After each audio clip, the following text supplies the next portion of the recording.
स्वागत है स्टूडेंट्स। यहाँ पे देखिए क्वेश्चन दिया हुआ है कि coatings used on raincoat are waterproof because they. देखो इसको पूरा डिटेल में हम तुमको समझाते हैं। Cohesive force, adhesive force, angle of contact, ये सब बताएंगे, ध्यान से देखना। जैसे मान लो हम एक कंटेनर में वाटर डाल दिए, तो तुमको पता है कि वाटर का जो सरफेस होता है वो बिल्कुल ऐसे हॉरिजॉन्टल या सीधा नहीं होता है, बल्कि थोड़ा सा ऐसा होता है, जो बहुत कम होता है इसलिए नहीं दिखता है, ऐसा होता है। तो ऐसा होने का रीज़न होता है कि जैसे ये मान लो कि सरफेस है, ग्लास या कंटेनर जो है उस कंटेनर का सरफेस है ये। तो इस कंटेनर के सरफेस पे यहाँ और वाटर का मॉलिक्यूल यहाँ, तो वाटर वाटर का जो मॉलिक्यूल है इधर, ये सब इस मॉलिक्यूल पे फोर्स लगाएगा, जिसको हम लोग बोलेंगे कोहेसिव फोर्स, कॉमन पार्टिकल्स के बीच का फोर्स।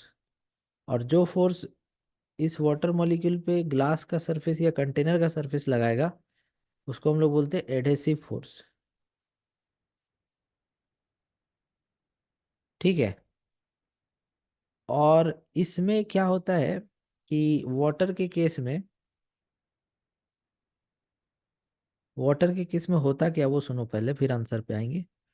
जैसे तुम दीवार के ऊपर पानी फेंको ना, तो दीवार भीग जाता है।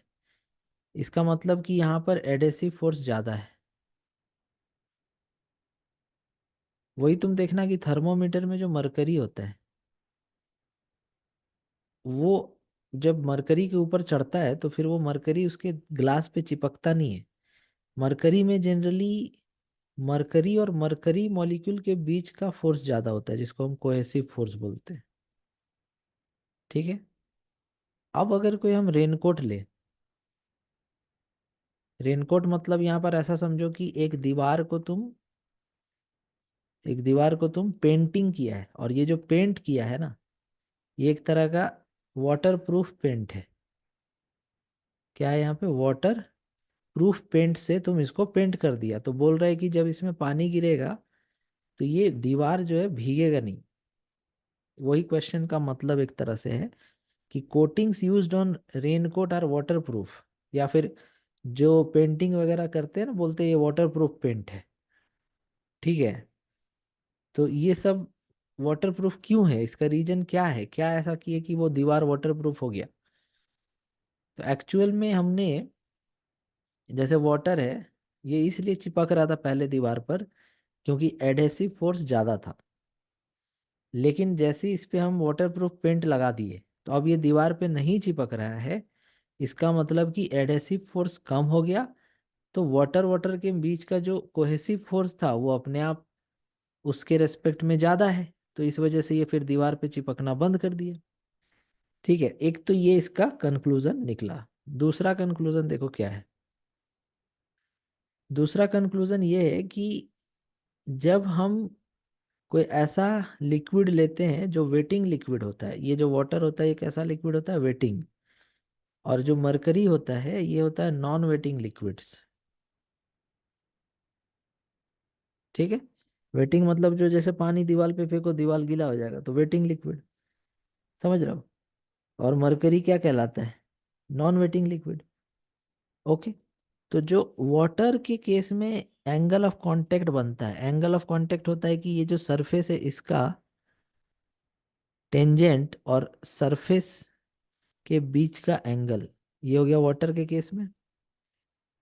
उसी तरह से मरकरी के केस में जो सरफेस होता है वो ऐसा होता है। यहाँ पर जब हम एंगल ऑफ कांटेक्ट बनाएंगे, तो इस सरफेस पे टेंजेंट ऐसे, और